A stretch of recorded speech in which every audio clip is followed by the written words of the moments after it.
So AI, everybody's talking about it, and everybody's thinking it can solve most of the the problems that we find around the world. But the reality is, AI has been around for a very long time. The term was first coined in the 1950s. Isaac Asimov wrote about artificial intelligence way back in the 60s, and what we tend to think of as AI, or what we are calling AI now, is actually deep learning. And this is a process of building the right software and the right hardware where a computer can actually think like a human. And that's what you're starting to see on things like ChatGPT, self-driving cars, and some of the other interpretive stuff. Machine learning, which is another element of artificial intelligence, has been around for some time. Not so long ago, I went to apply for a loan from the bank, and I was told that this was the interest rate. And I said, well, I've been banking with you for 30 years. I expect a better interest rate like that. They said, well, you can speak to my manager. So I went and spoke to that manager, and they said, well, they can't do anything about it. And I kept going up the chain of command until I got to somebody who was blatantly honest with me, and they said, the bank's artificial intelligence takes all my information, puts it together, and then spits out the whatever interest rate it is.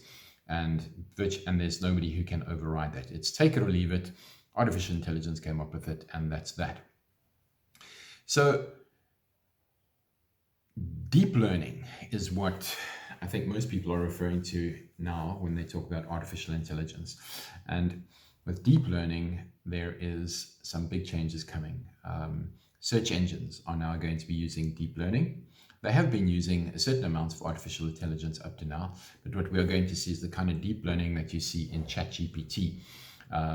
Google has their own version of ChatGPT, and it makes a big difference to people who are dyslexic, people who don't have good writing skills, people who struggle to communicate effectively.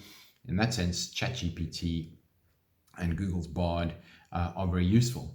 But the problem is that Google and other search engines want original content.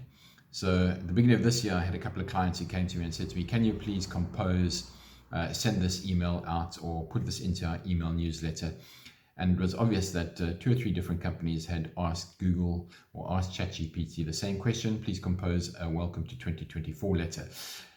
And I received all these instructions from my clients, and they were remarkably similar. There was just the structure, the opening line, the closing sentence, and they were all very similar. And there was actually very little originality in that. And yes, you can go back and give further instructions and further instructions and further instructions until you come up with something that's original.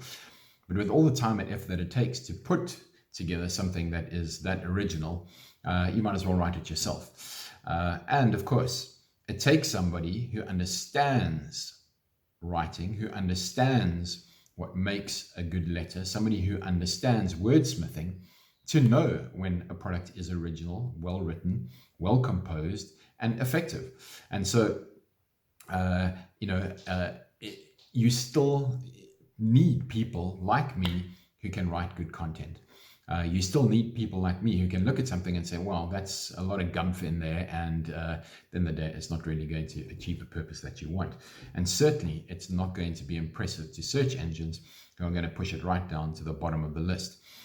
So we find ourselves as wordsmiths, as designers, and everybody else who initially thought we were going to lose our jobs because of artificial intelligence.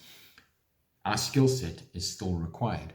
So artificial intelligence will help 80% of people. You need to put together a CV and you've had no experience. Artificial intelligence will do it for you. You need to write a letter to a client and you are not very good at writing. ChatGPT or Bard can do that for you.